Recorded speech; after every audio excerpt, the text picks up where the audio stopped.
Pakistan didn't have rock stars, but they had Imran Khan. Star cricketer, playboy, and role model, that's Pakistan's leading opposition politician, Imran Khan. His legendary sports career and colorful private life have always kept him in the limelight, and he's attracted the love and devotion of countless fans. But he's more than just an enigmatic sports superstar. Last year, the country's then Prime Minister Nawaz Sharif was ousted and barred from politics on corruption charges. He's now been sentenced to 10 years in prison. This has pushed Khan into an even stronger position ahead of the July 25th elections, and some recent polls show his party is gaining more ground. So let's take a look at the whole picture. Who is Imran Khan?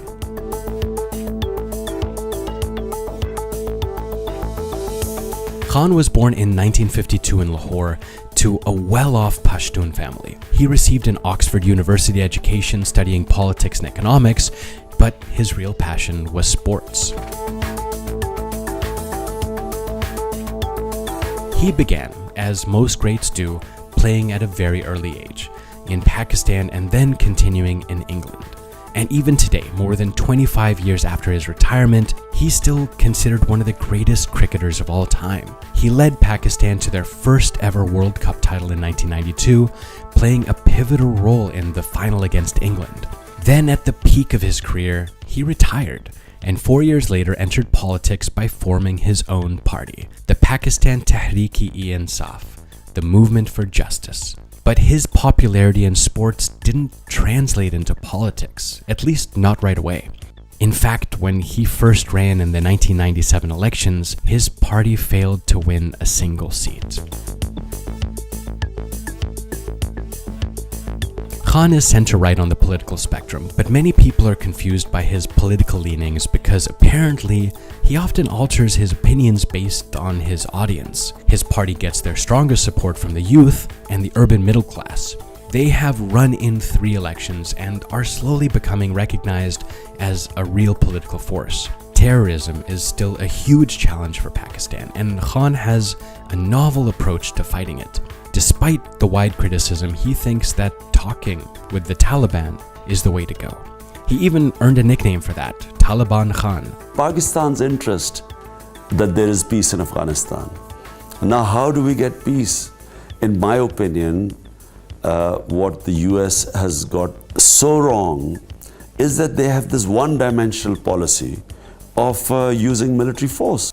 His party's performance in Khyber Pakhtunkhwa, the province they govern, still falls short of its electoral promises, according to many people, although there have been visible reforms in education and healthcare.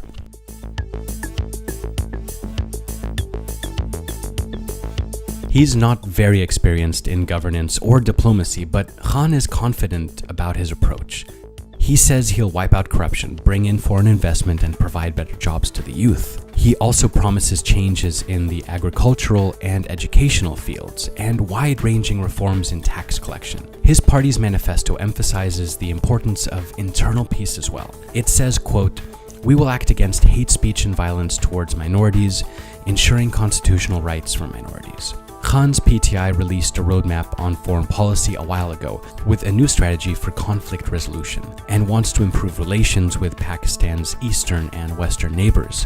Resolving the Kashmir issue is also on the agenda of Khan's party, but how he plans to do it is still up in the air. No profile on Imran Khan is complete without looking into his marriages. Khan was a bachelor for the first 42 years of his life, but in the last 24 years, he's married 3 times. First to Jemima Goldsmith, the daughter of a Jewish billionaire who converted to Islam before their union. Then to Rahma Khan, a journalist and film producer, and now Bushra Manika, a woman whom he refers to as a spiritual advisor and faith healer. The couple got married in February this year. With all the changing faces, many people are curious to see how he would be as the head of the nation. But in order for Pakistan to witness Imran Khan, the political leader in action, they'll have to decide at the ballot box.